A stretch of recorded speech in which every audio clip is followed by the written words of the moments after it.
perjalanan istrinya Dang Hyang Nirarte kan gitu ya. Mungkin itu kisah Ratu Niang yang ada di sana gitu. Tapi kisah kalau zaman dulu orang bilang kisah. Kalau kisah Ratu Niang di sini beda dia. Karena itu yang beliau sampaikan dulu. Nanti dia akan sampaikan bagaimana sejarah beliau yang ada di sini. Hingga dipuja di tempat ini. Iya, nanti tiang tidak akan melebihi, tidak akan mengurangi. Tiang tidak berani.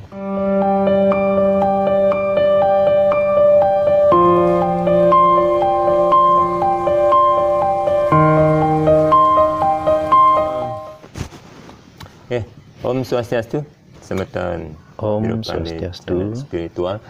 Setelah tadi kita melakukan persembahyangan di Pura Agung Asem Kembar ini, sebagaimana sudah tadi saya shot gambarannya secara singkat, ada beberapa pelinggih yang ya nanti mungkin kalau memang ada para semeton berkeinginan untuk mengetahui lebih lanjut, nanti kita coba akan ulas satu persatu. Tetapi secara umum di bagian akhir tadi saya shot videonya, kita sekarang berada di wilayah yang masih bagian dari keseluruhan pura ini, tepatnya di depan pelinggih Sira maksudnya Ratu Niang di Agung depan Sakti. pelinggih Ratu Niang Sakti. Ini berdampingan juga dengan pelinggih Dei Kuan Yin. Bisa jadi satu pelataran lah, satu area. Nanti coba kita kupas juga. Tetapi yang menjadi fokus pembahasan kita kali ini yang menarik bagi saya itu yakni keberadaan Ratu Niang atau Betara Sakti, karena di beberapa tempat itu banyak juga orang yang memuja beliau, memuja aspek beliau, dan kita ingin tahu lebih, menelusuri apakah ini sama dengan apa yang kita peroleh di informasi Google. Kalau kita searching di Google biasanya kan ada penuturan bahwa Ratu Niang niki diidentikan dengan permaisuri dari Dang Hyang Nirarte yang kemudian moksa atau bagaimana di daerah Sanur, di daerah Suwong itu kan, makanya Suwong itu sepi sekali, yang katanya seperti mungkin mitologinya hampir sama dengan yang di Pulaki. Akhirnya moksa, keberadaannya menjadi para penjaga hutan bakau di sana. Nah, apakah itu agak ada relevansinya, hubungannya dengan Ratu Niang yang dipuja di sini? Kita akan mendengarkan penuturan dari Jero Pandit. Bagaimana ini, Kepon? Nike sempat yang bahas di video lalu tentang Ratu Niang. Kita kan tahu bahwa di beberapa pura di Bali itu ada pelinggih-pelinggih beliau.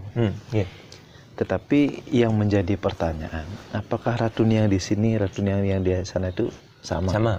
Kan mungkin semeton yang lain juga ada beberapa pertanyaan seperti itu. Nah, tentunya kalau Tiang menyikapi, ya ini menurut pengalaman spiritual Tiang yang Tiang bicarakan. Mungkin ada yang beberapa kisah yang disampaikan tadi, Lira, itu perjalanan istrinya Dang Hyang Nirarte kan gitu ya. Mungkin itu kisah Ratu Niang yang ada di sana gitu. Tapi kisah kalau zaman dulu orang bilang kisah. Kalau kisah Ratu Niang di sini beda dia. Karena itu yang beliau sampaikan dulu. Nanti dia akan sampaikan bagaimana sejarah beliau yang ada di sini. Apa yang beliau sampaikan ke Tiang, itu yang Tiang sampaikan. Jadi Ratu Niang yang ada di sini, Ratu Niang yang ada di tempat lain, itu jelas beda. Seperti yang Tiang sampaikan, banyak sarjana, tetapi belum tentu orangnya sama. Lain halnya dewa. Dewa itu beliau adalah sinar suci. Dewa itulah sinar. Berarti di mana-mana itu beliau sama. Siwa di mana-mana pun siwa. Tapi Ratu Niang karena awalnya dulu adalah manusia, jelas kisahnya berbeda-beda. Bisa dikatakan Ratu Niang ini seperti sebutan ya. kalau tadi mengacu pada gelar. Sarjana itu semuanya sarjana hukum, tetapi yang memakai gelar tersebut bisa jadi orang yang berbeda-beda. Kalau sudah memiliki gelar ratu, itu sudah ratunya sudah rajanya. Karena beliau pada waktu masa hidupnya itu mendalami ajaran Bhairava Tantra. Bhairava Tantra. Jadi pada waktu masa zaman Dirah Tantra, pada waktu zaman Empu Baradah, ajaran Bhairava itu kan ada antaranya dari sana. Kemudian banyak yang pelajari. Nah, kalau di Bali ilmu penglihakan itu kan mengarah ke Bhairava Tantra. Nah, ilmu itu yang dianut oleh Ratu Niang. Jadi beliau pemuja siwa yang sejati, gitu. Pemuja siwa. Nah, kisahnya kalau di sini apa yang beliau ceritakan, gitu ya. Di sini tempat pura ini kan adalah tempat moksanya leluhur Tiang di sini. Beliau moksa di sini. Yang dulu pernah Tiang tanyakan, apakah beliau adalah leluhur Tiang sendiri gitu. Itu yang menjadi pertanyaan. Karena beliau ada di sini, melingkih di sini. Ternyata bukan, beliau orang lain. Yang ditugaskan oleh Dewi Betara di sini untuk menjaga di sini lingkungan di sini. Lingkungan pura di sini. Nah, kisahnya beliau datang dari Semeru, Jawa Timur. Artinya beliau katanya melakukan perjalanan terus mengarah ke timur, dan pada akhirnya beliau menemukan pura di sini. Belum ada pura di sini, hanya tempat, tetapi beliau merasakan bahwa tempat ini adalah tempat yang magis. Nah, kata beliau muncullah di sini ada air tembersan dulu, diminumlah air itu. Muncullah sosok leluhur Tiang yang sudah moksa nih. Dilihat oleh beliau. Sangat bercahaya. Nah, ditugaskanlah beliau di sini. Dimandatkan untuk menjaga tempat ini. Beliau leluhur Tiang di sini minta tolong sama beliau. Leluhur yang sudah moksa. Meraga angin. Nah, setelah itu diberikanlah petunjuk-petunjuk oleh Ibu Betara Riki untuk melakukan tapa brata, untuk menyempurnakan ajaran yang beliau anut, biar betul-betul mungkin menjadi betul-betul sakti gitu ya. Akhirnya beliau diutus ke Pura Besakih. Di sana melakukan tapa brata yoga samadhi, kemudian ke Pura Pasaragung Selat di Besakih. Di sanalah beliau banyak mendapatkan anugerah dewa, sehingga menjadi memurti seperti yang kita lihat patung itu. Itu kan Bhairava. Ketika memurti itu menjadi Durga. Makanya beliau pun adalah adik-adik Durga sebenarnya. Ketika memurti beliau menjadi Durga itu sendiri. Seperti apa yang dipujanya ya. Nah, itu dah yang jadi sebenarnya tadi saya mau bertanya di awal juga, karena kalau teman Tiang kan ada juga yang memuja Ratu Niang ini. Tapi sosoknya seperti nenek-nenek yang selempang. Ada apa artinya? Itu sosok ketika beliau belum memurti. Karena sosok beliau dulu kan itu Ratu Niang itu seperti apa yang Tiang lihat dengan patung-patung itu agak ada kemiripan. Jadi sosok bungkuk, memakai tongkat, kemudian memakai selempang. Karena beliau itu adalah sosok orang yang lingsir, nenek-nenek. Niang itu kan sudah nenek ya, nenek. Ratu artinya dia punya kelebihan kedudukan yang terhormat. Nah, setelah beliau melakukan tapa brata di sana di Pura Pasaragung, kemudian beliau melanjutkan perjalanan ke dalam Pen. Nusa Penida. Entah dengan apa caranya, zaman dahulu kan tidak ada transportasi zaman sekarang.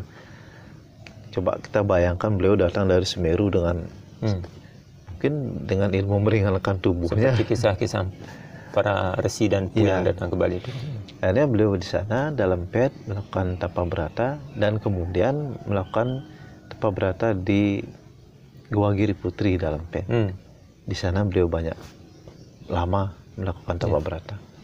Nah, beliau kembali lagi ke sini karena titah Ide Betari yang ada di sini. Beliau ingat dengan janji, beliau datang lagi. Sudah mendapatkan wahyu-wahyu yang begitu banyak sehingga beliau kesaktiannya itu menjadi sempurna gitu. Akhirnya beliau mengabdikan diri kembali lagi ke sini sesuai dengan titah dan perjanjian yang dilakukan atas petunjuk-petunjuk Ide Betari Riki. Beliau lagi kembali ke sini dan akhirnya beliau moksa di sini gitu. Moksa. Makanya beliau sampai sekarang di sini dipuja. Nah, gelarnya pun beda-beda. Ada Ratu Niang biasa, ada Ratu Niang Sakti, ada Ratu Niang Agung Sakti. Itu yang beliau jelaskan ke Tiang. Oh, ini ke beda. Yang baru dengar ada 3 Ratu Niang. Ratu Niang biasa dia. Oh, ya Ratu Niang itu gitu tergantung dari kesaktian yang dimiliki sebetulnya. Kalau di sini beliau itu disebut Ratu Niang Agung Sakti. Beliau ini paling tinggi di antara ketiganya itu. Ada yang Ratu Niang biasa, mungkin tingkat ilmunya masih di level di bawah. Ratu Niang Sakti itu sudah lumayan. Gitu. Ada Ratu Niang Agung saja, itu masih di bawah dari sini gitu. Ratu Niang Agung, ada Ratu Niang Sakti biasa, Ratu Niang Agung, Ratu Niang Sakti, Ratu Niang Agung Sakti. Itu biasa. Ini beliau sudah levelnya sudah paling tinggi. Gitu. Kalau kita hubungkan dengan dunia pendidikan itu mungkin seperti gelar sarjana S1, S2 gitu ya. Tetapi pada intinya sarjana, gelar yang diberikan kepada penekun spiritual seperti itu Ratu Niang. Cuma tingkatannya yang berbeda-beda. Jadi beliau mencapai tingkatan level yang paling tinggi. Gitu. Mungkin kalau kita tahu Ratu Niang yang ada di selatan, di Denpasar kan di Tanah Kilap paling top. Oh, Tanah Kilap. Ya. Di Candi Narmada ada Ratu Niang Sakti. Berarti kalau menurut penjelasan beliau berarti masih tinggi yang di sini. Gitu. Tingkat ilmunya, tingkat keilmuannya. Ya, niki ilmu yang dimaksudkan oleh Pandit yang selaku orang yang pernah mendapatkan pewisik itu dari beliau sendiri ke ilmu dalam bidang apa? Karena kawisesan. Pengobatan, menjalankan pengobatan. Kalau orang yang memiliki kawisesan itu pasti bisa mengobati. Kan arahnya ke sana. Itu yang dulu sempat diceritakan. Karena Tiang berpikir puri yang ada di sini kan leluhur yang Tiang garis keturunan. Jadi Tiang pikir beliau adalah leluhur Tiang juga. Karena disemayamkan di sini kan. Ternyata beda. Sampai Tiang nanya, Ratu Niang itu tidak pernah kawin. Kalau ada yang menggandengkan Ratu Niang dengan Ratu Gede Mecaling, itu mungkin yang posisinya belum. Mungkin Ratu Niang yang lain. Mungkin yang dimaksudkan. Mungkin Ratu Tetapi Niang pada intinya kalau yang baca searching di Google dengan apa yang Juru Pandit sampaikan ini, kesamaan dari semua sosok atau figur yang disebut Ratu Niang itu dia adalah sama-sama pemuja siwa, bisa menjadi bersinergi dengan Durga sebagai kotanya. Karena di ilmu yang dipelajari adalah ilmu Durga Bhairawa. Karena tadi seperti kalau diceritakan Juru Pandit, beliau juga sempat ke Pura Dalam Pen. Di Dalam Pen sendiri Giri Putri kan dipuja sosok sakti dari Dewa Siwa juga ya? Iya, Putri Giri itu kan gunung. Dipuja sebagai Dewi Gunung berarti memparaban Giri Putri kan gitu. Berarti itu adalah Dewi Parwati sendiri gitu. Nama lain daripada Dewi Parwati itu kan Girija juga. Giri Putri Giri, karena Dewa Siwa diidentikan dengan tempat persembahyaan beliau kan di atas gunung. Makanya gunung itu linggam Buana Agung itu kan gunung. Tapi kalau diperkecil menjadi linggam. Tapi kalau linggam yang ada diperbesar gunung dia. Gunung. Sangat logis ya. Ada keterikatannya. Artinya tadi disampaikan juga, karena kalau kita di Bali yang paham Siwa Siddhanta itu biasanya kan mengacu kepada daerah-daerah di mana ada gunung di selatan biasanya kan itu. Iya. Pasti dianggap baik. Selatan atau timur di tempat Dewa Siwa bersemayam, Kailas disebut Kailas. Ya, menarik penjelasan tadi, linggam dalam skup yang kecil itu dibuatkan seperti itu. Di Buana Agung itu gunung Giri Ja. Ya. Nah, tadi di bagian itu ada hal menarik yang mau Tiang tanyakan.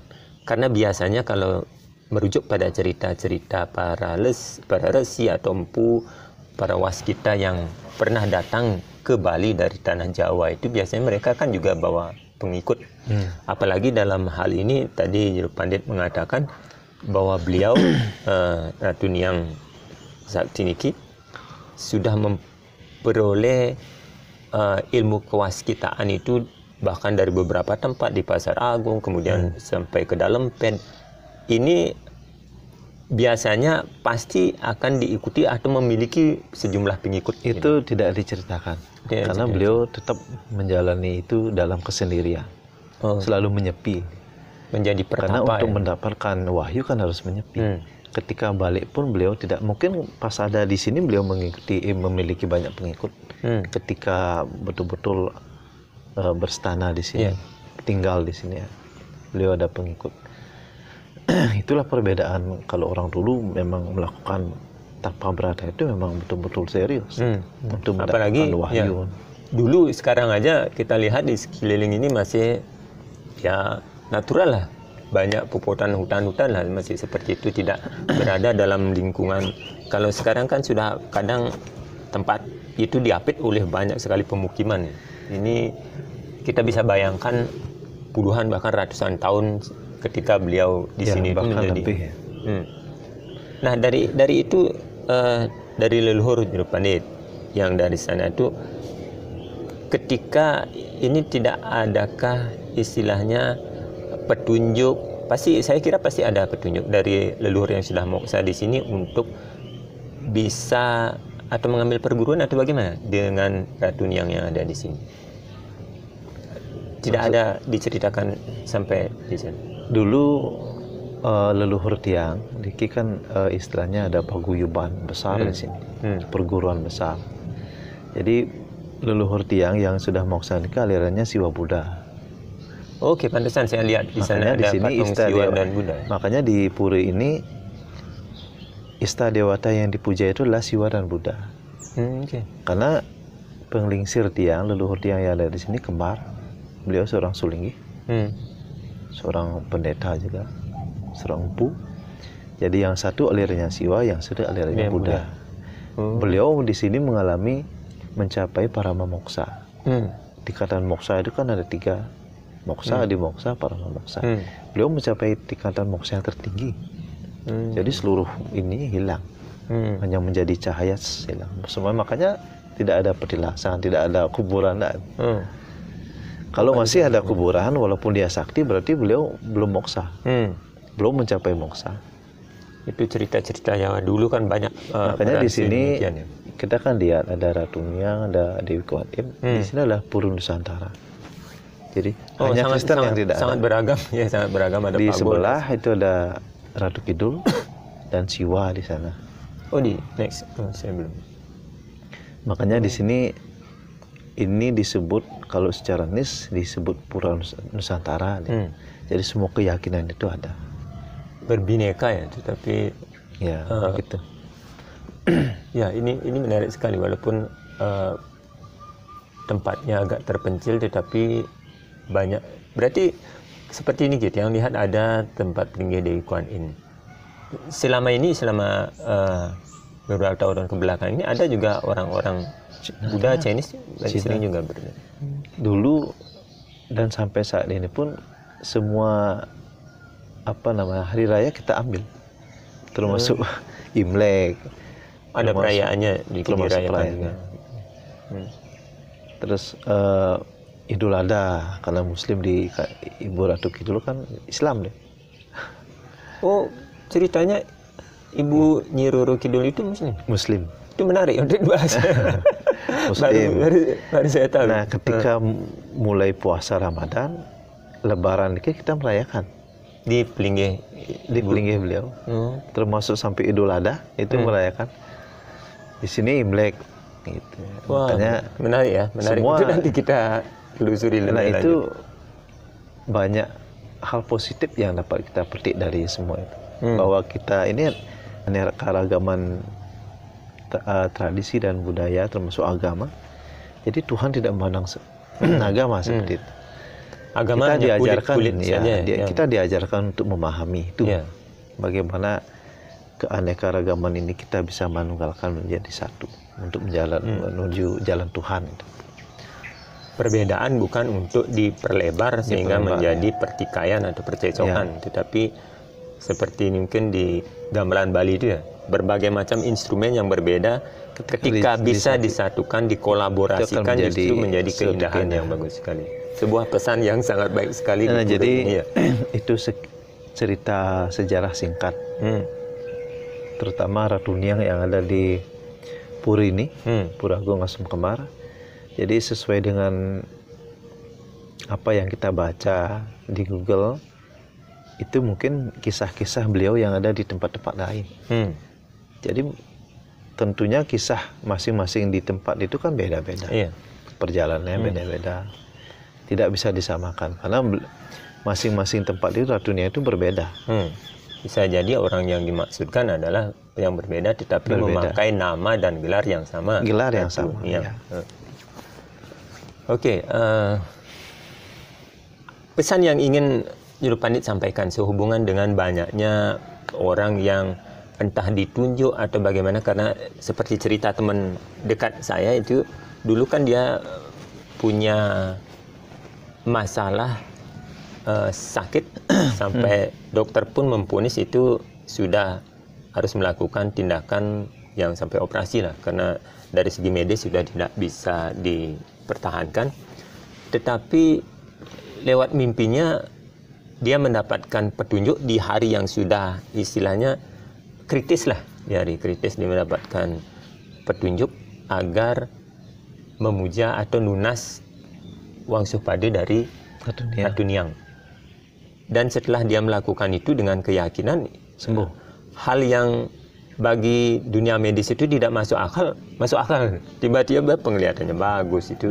Jadi bagaimanapun kenyataan-kenyataan seperti itu akan membuat orang bertambah yakin bahwa sosok Ratu Niang ini adalah juga ada gitu ya. Ada sebagai penyembuh dan lainnya. Saya tidak mengerti, dalam artian saya tidak terlalu mendalami dunia seperti itu, tetapi teman Tiang ini sampai hari ini saya belum lihat bahwa dia ditunjuk untuk ngiring dan juga memberikan pengobatan, tapi dia hanya memuja saja. Realitasnya yang di sini misalkan Juru Pandit sendiri ya, sejauh yang Pandit ketahui, kira-kira bagaimana nih? Apakah memang setiap pemuja dewa Ratu Niang itu karena dia memiliki kewiwesaan, kewaskitaan, kesaktian untuk melakukan penyembuhan tersebut, dia ditunjuk untuk membantu melayani orang-orang lewat cara penyembuhan atau hanya sekedar bagaimana? Yang lihat sebagian besar itu yang ngiring Ratu Niang. Jadi memiliki tugas dan masing-masing atau peran-peran tertentu lah. Ada yang bidangnya mengobati, tapi kebanyakan larinya ke pengobatan. Ada yang juga hanya sebatas ngerawasin. Jadi banyak sih tugas-tugas dan peran beliau yang beliau kasih bagi mereka yang mengiring beliau. Karena beliau pun ingin meningkatkan levelnya sebetulnya untuk menuju ke tingkatan yang lebih tinggi. Makanya beliau harus banyak memiliki pengikut. Ketika pengikutnya ini semua ada di jalur yang benar, kebaikan, otomatis beliau karena ketika pengiringnya ini mau menolong seseorang kan harus ngayat beliau. Beliau memberikan arahan yang baik, beliau pun juga akan terangkat. Ya, itu. Ya, secara ini benar masuk akal. Makanya semakin beliau punya banyak pengiring pengikut, semakin cepat dia. semakin banyak kesempatan untuk beliau melakukan kebaikan. Karena bagaimanapun ketika ada orang berobat dan seseorang yang ditunjuk untuk menjadi perantara tersebut, yang mengobati kan beliau sendiri sebenarnya. Beliau sendiri yang mengobati. Cuma beliau kita juga ini melakukan karma sebagai alat. Iya benar. Semakin banyak yang beliau lakukan untuk kebaikan, otomatis di sana juga karena terangkat. beliau pun ingin mencapai tingkatan yang lebih tinggi. Sebagai pemuja siwa. Pemuja siwa. Makanya sekarang yang paling ngetren di Bali itu adalah pengiring Ratu Niang. Banyak sekali Ratu Niang, kemudian Ratu Kidul. Ratu Kidul, beliau adalah sosok Muslim tapi pemuja siwa juga. Kemudian Dewi Kuan Im, kan gurunya adalah Buddha. Makanya cocok sesuai sejarah siwa Buddha ini harus menyatu ya. Antara konsep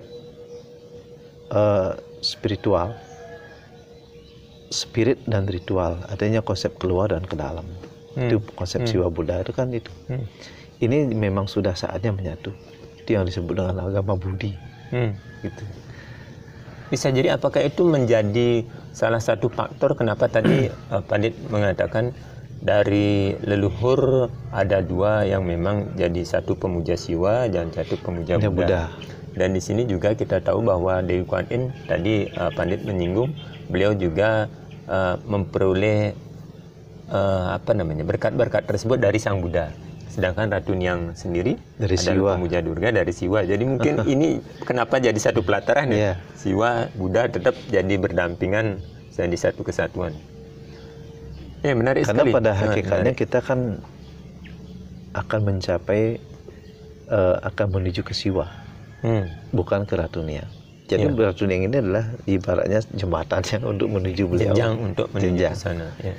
Jadi kita sebagai pemuja, sebagai bakta, ini yang harus kita pahami. Karena pada hakikatnya, walaupun kita memuja Ratu Niang, tujuan kita bukan ke sana, tetapi kepada Tuhan atau siwa itu sendiri. Jadi beliau ini adalah sebagai jalannya, atau sebagai jembatan menuju ke atas. Ini mungkin juga sambil ini, apa yang tadi Pandit singgung secara singkat itu kayaknya bisa menjadi mewakili pertanyaan yang sempat Pandit forward ke sana gitu. Ada semeton mungkin siapa namanya itu? Lupa.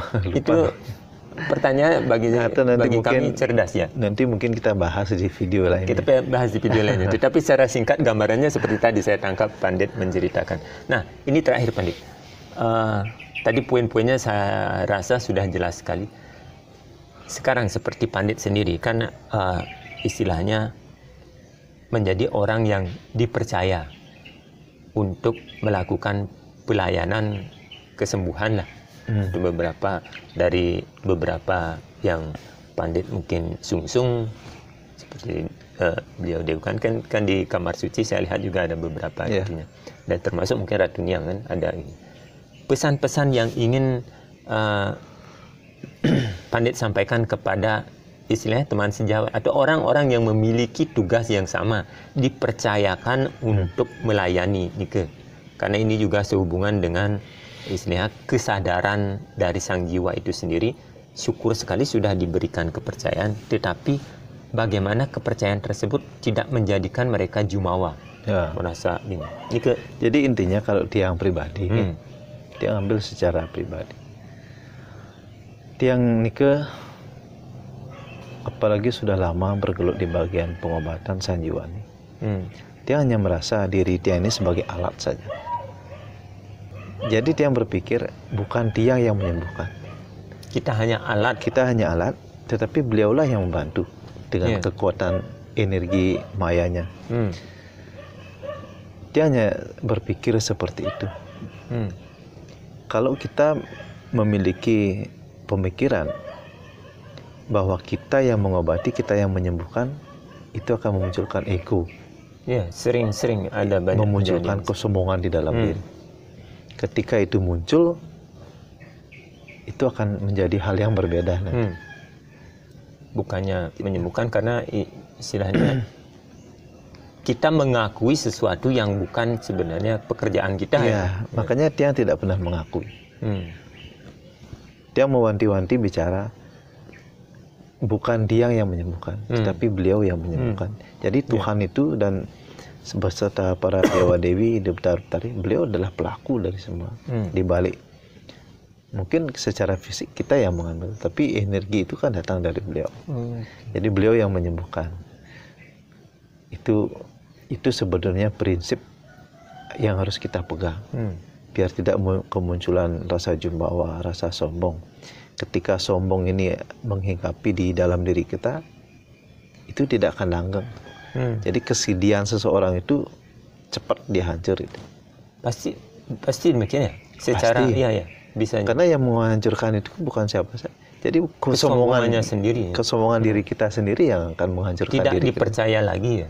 Karena istilahnya sudah diberikan mandat, sudah diberikan kepercayaan untuk itu, tetapi justru merasa dirinya lah yang pelaku. Akhirnya ya sudah, kalau seperti kita manusia, sering bermunculan kita ambil ketika lagi. Kesombongan ini ada di dalam diri kita, kita sering dengar orang-orang bicara seperti ini. Kalau bukan karena saya yang menolong, kamu sudah mati. Berarti itu kan sudah menganggap dirinya dirinya yang melakukan penyembuhan, tetapi hanya makanya ketika orang mengucapkan rasa terima kasih, matur suksema, kita harus mengucapkan rasa itu kembali. Terima kasih kembali, karena kita tidak layak untuk menerima rasa terima kasih. Yang layak menerima rasa terima kasih adalah beliau sendiri. Itu. Bisa jadi itu merupakan penyebabnya, karena ada beberapa kasus juga orang yang dulu terkenal CD banyak gitu, tiba-tiba redup. Ya, satu karena dia orientasinya adalah uang, materi. Yang kedua, kepercayaan yang diberikan, kekuatan yang diberikan itu disalahgunakan. Yang ketiga, kesombongan itu muncul. Ini sangat berbahaya sekali ya. Bahaya. Jadi semuanya tidak langgeng. Beberapa, karena yang perlu kita ingat adalah semua ada masa jayanya. Benar. Ketika bintang itu redup, itu semuanya akan merosot. Ketika kita masih bintang itu bercahaya, di sini sebetulnya kita harus betul-betul membawa diri dengan baik. Jangan sampai terlambat untuk menyadari. Ketika sudah redup berbahaya, ketika kepercayaan sudah itu diambil. Itu yang pegang. Makanya semoga ya teman-teman juga yang menjadi pengiring atau pengayah beliau, jangan sekali-sekali kita menganggap diri itu bisa. Diri kita itulah penyembuh. Tetapi hanya sebagai alat yang itu sebenarnya yang mesti kita pegang teguh. Nanti kekuatan itu akan lama. Beliau akan terus memberikan kekuatan dan ilmu pengetahuan yang terus berjenjang. Karena itu juga kesempatan yang sangat baik sekali, karena otomatis kita juga pasti kecipratan dari karma baik yang dilakukan, apalagi seperti pandit yang saya pantau selama ini, saya lihat kan tidak, istilahnya orang datang terserah mau bawa, bahkan syaratnya itu kan paling pakai uang kepeng ya, tidak money oriented, tidak ya seperti kasus-kasus yang bahkan sampai menipu menipu pakai ini untuk kalau dia justru kembalikan kepada mereka. Dia mau bawa sarana apa, silakan bawa sarana apa saja ke sini. Gitu. Nanti kan disesuaikan dengan kondisi situasi keuangannya. Kalau dia merasa punya, pasti membawa minimal pejatian. Namanya kalau dia sungguh-sungguh, yang namanya pejati itu kan sujati kan, yang benar-benar ingin memperoleh. Bukan dia yang sebetulnya yang menentukan, harus bawa ini. Karena ide Betari pun tidak pernah mengharuskan. Jadi para pembeda itu harus nakil bawa ini. Tidak. Karena niat beliau kembali pertama membantu antara yang menolong dan yang ditolong harus memiliki rasa keikhlasan yang sama. Benar. Itu terhubung dengan baik dulu. Kalau ini yang menolong juga tidak ikhlas, yang maturan juga tidak ikhlas, sulit. Jadi sakitnya nike yang mungkin yang harus sembuh beberapa hari, itu bisa jadi bisa mengulur waktu. Bisa mengulur waktu karena berpikir sakit kedahingan wah pipis misalnya. Ya. Di beberapa tempat seperti ya berita-berita yang kita tahu di televisi itu kan di standar kan. Pakai kalau sakitnya ini standarnya gini kayak sudah pakai itu berbahaya, benar-benar berbahaya. Ini senada sekali dengan apa namanya yang di bawaan kita, kalau tidak salah ada juga sloka yang berbunyi gini. Karmani ewa dikaras te mapale suka dacana, makarma pala hetur burmati sangge setia karmani. Lakukan pekerjaan yang harusnya memang engkau kerjakan, tetapi jangan pernah berpikir bahwa engkaulah pelakunya. Iya. Aku pelakunya. Wah, ini mantap sekali. Pandit sudah menerapkan hal tersebut, menyadari ini adalah sekaligus tantangan bagi para semeton yang mungkin disenangi, diberikan mandat kepercayaan untuk melakukan hal-hal yang sama seperti yang Juru Pandit lakoni selama ini. Tetapi dari apa yang sudah dijelaskan, jadi apa pengalaman yang juga sudah dibabarkan oleh Juru Pandit, semoga ini bisa menginspirasi, bisa memberikan kita pengingat supaya kita tidak sombong dan akhirnya jatuh tercebur ke dalam hal-hal yang justru merugikan kita sebagai sang jiwa yang telah seperti kemarin kita bahas itu sangat beruntung mendapatkan badan menjadi manusia. Begitu, ada lagi yang mungkin disampaikan? Mungkin sudah sangat jelas. Sudah sangat banyak yang sudah kita sampaikan. Jadi kembali kita tidak menjadi narasumber ya. Iya. Tidak menjadi narasumber, tidak menjadi kita hanya sharing saja sebetulnya. Itu sebetulnya. Berbagi apa yang kita ketahui dan kita tidak pernah menutup kemungkinan untuk ditambahi jika ada para semeton yang memiliki pengalaman sehubungan atau sama-samalah dengan apa yang kita bahas itu, silakan nanti di komen, kita nanti jadikan bahan pembahasan untuk kembali seperti tadi beliau sebutkan, saling berbagi dan saling mengisi. Demikian, kalau memang tidak ada lagi yang mau disampaikan, kita akhiri dulu pembahasan video kali ini tentang keberadaan Ratu Niang. Semoga pikiran baik datang dari segala arah. Om Santi Santi Santi Om.